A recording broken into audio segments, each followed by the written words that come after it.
Hello दोस्तों, मेरा नाम है इस मानसून और आपका स्वागत करता हूं हमारे अपने चैनल MBSS पटना में। तो आज हम बात करेंगे इंटेंशन और बिजनेस की। जैसा कि आप लोग जानते हैं, किसी भी संस्था को चलाने के लिए दो चीज़ें बहुत ही इंपॉर्टेंट है। पहला इंटेंशन और दूसरा क्या है, संस्था।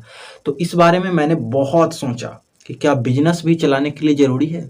तो मैंने बहुत सारे रिसर्च किया, जैसे RSS पे रिसर्च किया, जैसे मैंने बहुत सारे छोटे-छोटे पार्टियों पे रिसर्च किया, बहुत सारे संस्थाओं पे रिसर्च किया, बहुत सारे NGO पे रिसर्च किया। तो मुझे पता चला कि उसमें business is the most important thing to run the anythings, any type, any NGO। तो जैसा कि मैंने आपको पता है, मैं ये MBSS चला रहा हूँ, तो इसके लिए मैंने कुछ बिजनेस डिज़ाइन सोचे हैं। शायद आपको अच्छा लगे, मैं आपके सामने थोड़ा इस बारे में बताना चाहता हूँ। तो फर्स्ट ऑफ द बिजनेस ये था कि मतलब बच्चों को पहले पढ़ा दिया जाए, उसके बाद जब सक्सेस हो तो उनके जो रेवेन्यू मॉडल है उस पे लिया जाए। फिर मैंने कुछ पीछे का रिसर्च किया कि पीछे कैसे लोग चलाया करते थे इस तरीके की संस्था, क्योंकि भारत एक परिपूर्ण देश था। पहले के मामले में अगर आप बात करें तो भारत एक परिपूर्ण देश था, जहाँ पे हर एक चीज़ मापन के रूप में बैठा हुआ था।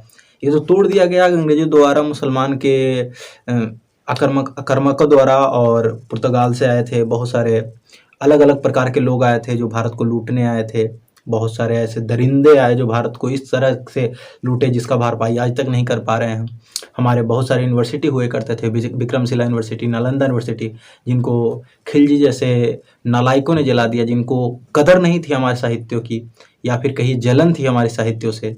ठीक है, वो सीखने के बजाय, क्योंकि बहुत सारे वहाँ पे भी जैसे आप देखिएगा तो चीनी वगैरह वहाँ आया करते थे, और वहाँ पे बहुत डेवलपमेंट के बारे में, अपने चीज़ों के बारे में, ऐसा नहीं है किसी के लिए रोक नहीं था नालंदा यूनिवर्सिटी में, हर चीज़ किसी को पढ़ाया जाता था। लेकिन किसी को हो जाता है कि जलन, रोक नहीं है, फिर भी क्या हम पढ़ेंगे नहीं, तुमको बर्बाद कर देंगे, तो वो वाला है। तो इस बारे में मैंने रिसर्च किया, तो वहाँ पे पता चला कि जैसे नालंदा यूनिवर्सिटी को 21 गाँव दिया गया था जिससे वो स्पॉन्सर होता था। 21 गाँव से जो कर यानी टैक्स जो वसूली होता था, वो नालंदा यूनिवर्सिटी को जाता था डेवलपमेंट के लिए, वहाँ की पढ़ाई के लिए, वहाँ की शिक्षा के लिए, वहाँ के बिजनेस के लिए, वहाँ के खान पान के लिए, वहाँ की व्यवस्था के लिए, हर चीज़ के लिए। तो इस मॉडल को मैंने अपनाने का सोचा कि अगर कोई बच्चा सक्सेस हो जाता है तो उसमें कुछ रेवेन्यू लिया जाए।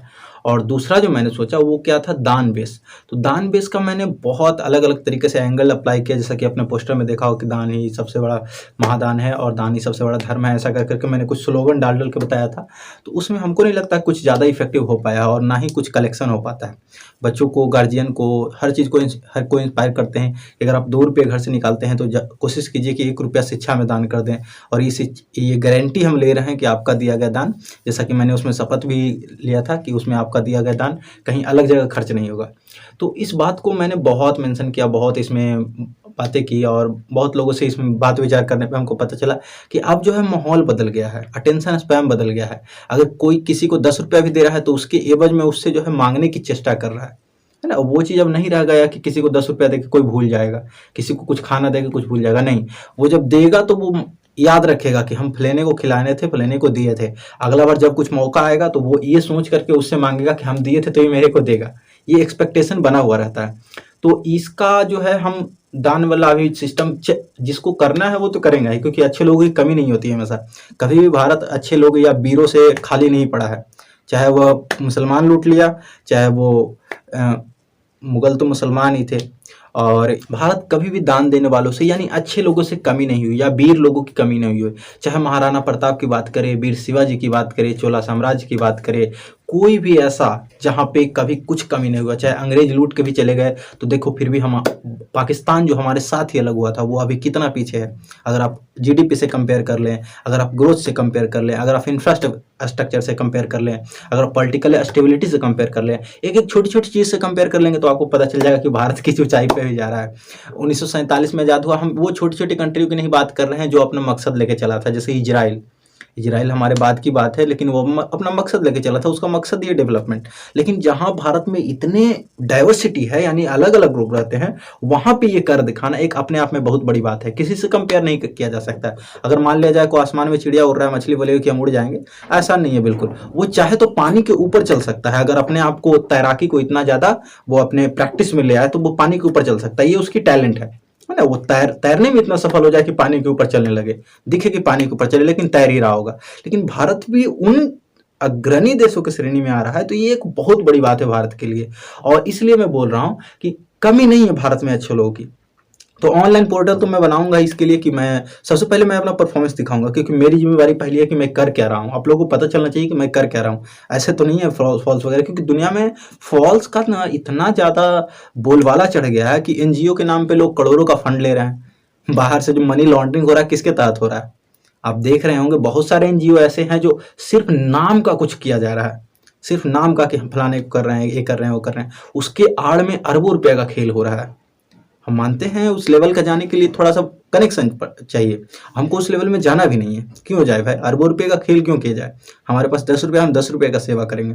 और यही सोच लेकर हम आए हैं, और ये चीज़ आपको पहले हम दिखाएंगे कर करके, बच्चों को लाएंगे, उसका अपना टेस्टिमोनियल डालेंगे, टेस्टिमोनियल से आप लोग वेरीफाई कीजिए, उसके बाद आप लोग को मन करे तो दान कीजिएगा। और तीसरा जो सबसे बड़ा सोर्स हम करने वाले हैं वो करने वाले हैं यूट्यूब मोनेटाइजिंग। तो जल्द ही मेरा एक सीरीज स्टार्ट होने वाला है जिसमें हम छोटे छोटे बच्चों को, जिस तरीके से हम यहाँ पढ़ाते हैं, जिस तरीके से हम बच्चों को यहाँ शिक्षा देते हैं, उसी तरीके से हम यूट्यूब पे एक सीरीज बनाएंगे। अभी तो फिलहाल इंफ्रास्ट्रक्चर उतना क्लियर नहीं है, फिर भी हम कोशिश करेंगे कि जो हमारे पास अवेलेबल है उसी में हम कुछ ऐसा प्रोवाइड कर दें जो आप लोगों को समझ में आ जाए।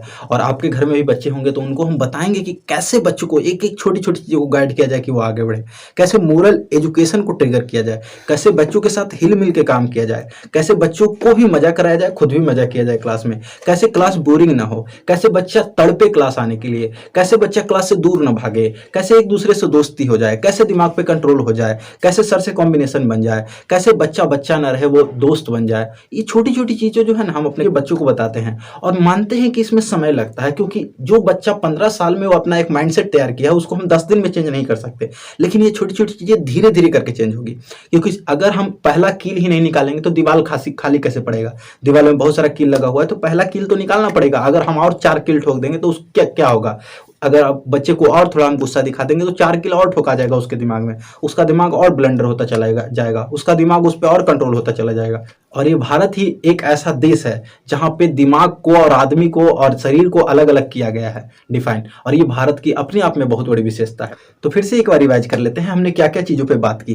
पहला चीज़ जो मैंने बात किया वो रेवेन्यू मॉडल रहेगा। कोई बच्चा अगर सक्सेस हो जाएगा तो उसमें 2 या 4% का हम हिस्से रख लेंगे, वो बच्चा अगर चाहेगा तो दान करेगा, वो मैंडेटरी हम कर देंगे अगर कुछ ऐसा सिस्टम बनाया जाए तो। अब वो हम करने ही वाले हैं। दूसरा हमने दान बेस रख लिया। दान बेस में हमको किसी फिजिकल आदमी से एक्सपेक्ट नहीं है, अगर हम इंट्रो करते हैं उस तरीके का तो बाद में देखेंगे अगर माहौल चेंज होता है तो। अदरवाइज हम आप लोगों के ऑनलाइन टेस्टिमोनियल दिखा करके आप लोगों से रिक्वेस्ट करेंगे कुछ अपने पैसों में से दान किया जाए। 10-20 रुपया जो पार्टी में खर्च करते हैं वो भी हमें दान कर सकते हैं, मुझे बहुत अच्छा लगेगा।